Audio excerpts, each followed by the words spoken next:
should have known what I was getting into immediately when I put up this poll.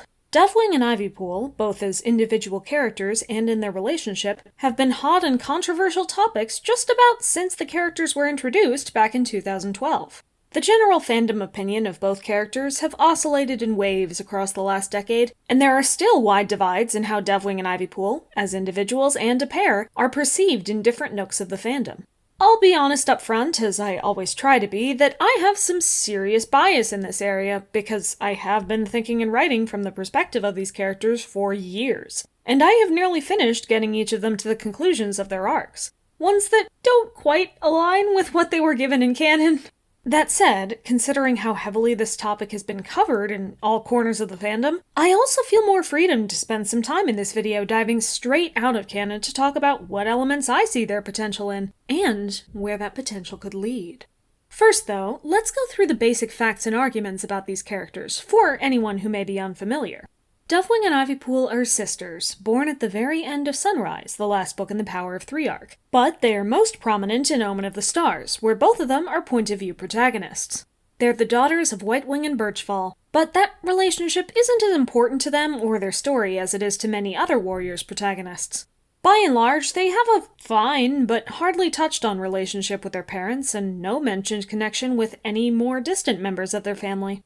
Their big conflict comes from their relationships with each other, and some manipulative entities in each of the sisters' social groups that drive their conflicts even further. As kids, they were pretty close, and really only hung out with each other, which likely made it sting even more when, only a couple of days into their apprenticeship, Dovepaw started being pulled away by her mentor Lionblaze, as she was recognized as the third cat in their prophecy, with the power to hear, scent, and see things far away.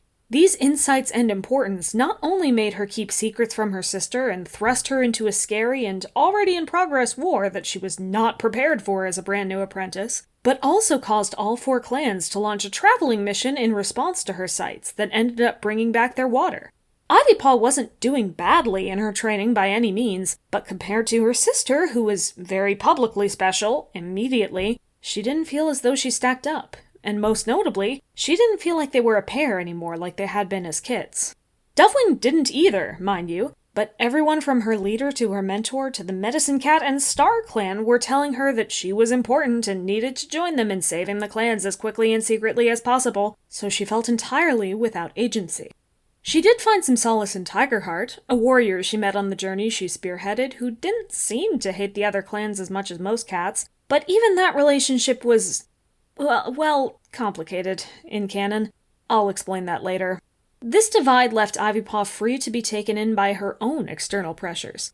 First, from the Dark Forest, and specifically her new mentor Hawkfrost.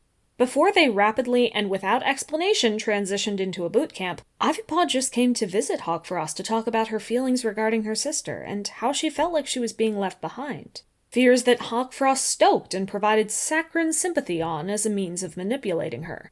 One big factor in the fandom perception of these characters was the way in which their conflicts were presented.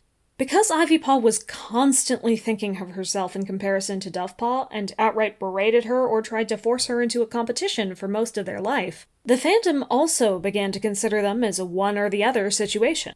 Either you were on Dovewing's side and think Ivypaw was bullying her sister who wanted nothing but to be with her and whose life was spiraling out of her control, or you were on Ivypool's side and thought that Dovewing should have done more to stop Ivypool from being taken in by the Dark Forest, shouldn't have kept the prophecy from her to begin with, or should have avoided showing off in front of Ivypool along the way. The animosity from these sides also stemmed into the perceptions of the characters, with fans of Dovewing labeling Ivypool as petty, vindictive, and lacking in empathy, and fans of Ivypool labeling Dovewing as a frivolous, flawless, boring she-cat character, while Ivypool is more emotionally interesting. I can understand where this comes from, but I honestly believe that had Dovewing and Ivypool's arcs as individuals and with each other actually concluded, we wouldn't have had as many wars about it over the last decade, and we might have a lot more people who appreciate or even love both characters. You know, people like, me.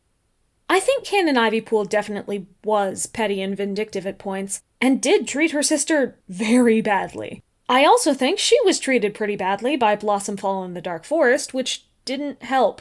I don't think Dovewing was flawless, but I do think her ideology wasn't tapped into nearly as much as it could have been. And it sometimes became frustrating to see her constantly reach out to and think the best of cats who had long since stopped being nice to her. I also think that being told she was important and had to save the world alongside two adults she barely knew, and having to actually suppress what she could see to put up a front of aggression would put her in a very difficult position. Neither of these characters were totally at fault or totally separated from their faults or roles in each other's lives. They are both, or at least both have the potential to be, sympathetic. The key is in how the rest of the story resolves their turmoil and helps them come back to appreciating each other again. Which Omen of the Stars never actually did. Ivypool started spying on the Dark Forest for the three, but it didn't involve any reconciliation with Dovewing.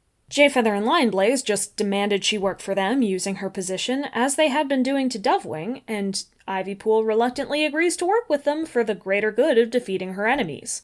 They avoided talking about their actual pasts and feelings enough to fix any of their personal problems, and this led to a point where, to this day, Ivypool still holds a grudge against Dovewing and doesn't understand why she left ThunderClan to be with Tigerheartstar.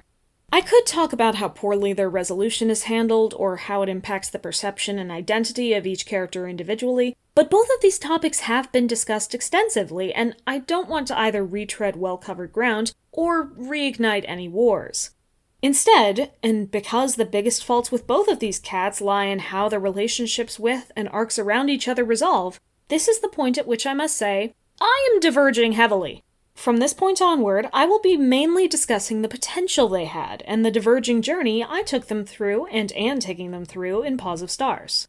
Firstly, we need to clear up some very specific relationships.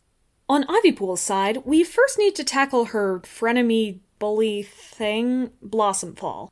The books both try to treat them as being each other's closest friends, and have Blossomfall insult or belittle Ivypool more often than not, without ever really pointing out or fixing that behavior. As far as I'm concerned, you either need to make Blossomfall not a bully, or acknowledge that behavior and have there be some consequences to it. Either of these options would be perfectly fine, depending on their execution, but since Ivypool doesn't have a lot of genuine friendships around, and I wanted the Dark Forest trainees to be more sympathetic anyway, I chose to just make Blossomfall less antagonistic. On a similar note, Tigerheart was a truly horrible boyfriend to Dovewing during Omen of the Stars, using her for his own benefits, abandoning her and her sister without any logical reason, and generally existing in a very shallow romance that mostly took place when Dovepaw was still an apprentice. I believe that he genuinely liked Dovewing, she wasn't just a tool for him, and there was some mutual care on both sides, but it never stopped him from manipulating her and often treating her poorly. As with Blossomfall, you can either fix this or acknowledge it, and as with Ivypool, Dovewing doesn't actually have that many friends, so I chose to give them a real, more balanced friendship initially built on their mutual distaste for the forced aggression around borders, that only eventually becomes the beginnings of a romance when they are both adults and have known each other for a long time. Second are the wider pressures on Dovewing and Ivypool, the Power of Three prophecy and the Dark Forest's plan, respectively.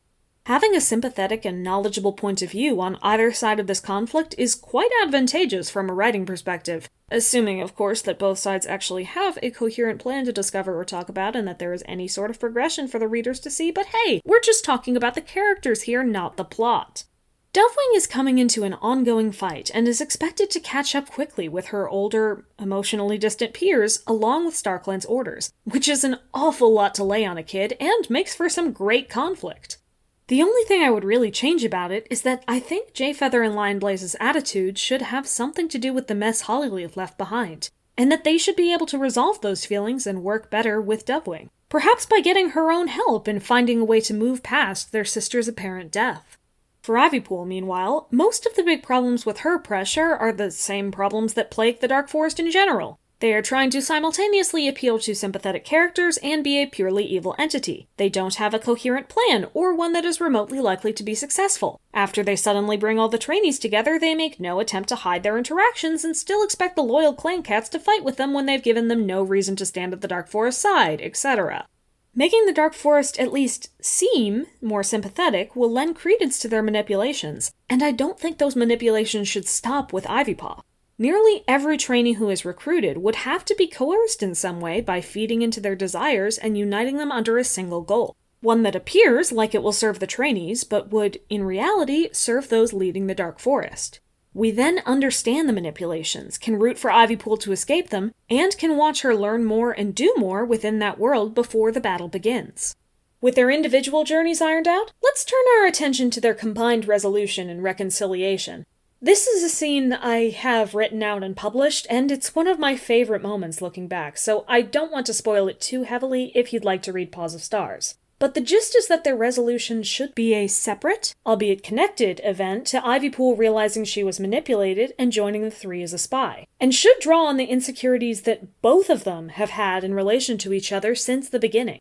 Making Ivypool less constantly cruel before this is a good way to put them on more even ground, but this sort of resolution should involve both characters admitting their weaknesses, seeing the blind spots they had for each other, and resolving to move forward as a pair. Not in the way they were as kits, but as two individuals who can understand and protect each other. This puts them in a place to face the numerous emotional and physical conflicts to come in the rest of the arc as a team, but doesn't require that either of them sacrifice their identity or join themselves to the hip of the other. One girl was chosen by StarClan, and one was chosen by the Dark Forest, each rising to prominence in those groups at the promise of safety on the other side of a war. Both of them were lied to. Both of them will need to be themselves, and not the pawns of the groups they are a part of, in order to succeed. And at this moment, if they can put aside their differences, understand the other's struggles and wishes, so different from their own and yet so similar as well, and choose to move forward together, perhaps that is enough to signal that the coming war doesn't have to end with one side's death or total victory. Perhaps, if Dovewing and Ivypool's conflict was truly resolved, they could serve as a blueprint for what is required of every cat in the clans. Thank you for watching, and always remember to listen to those with a different perspective than you. It won't always lead to good results, but some may just be ready to listen to you in return.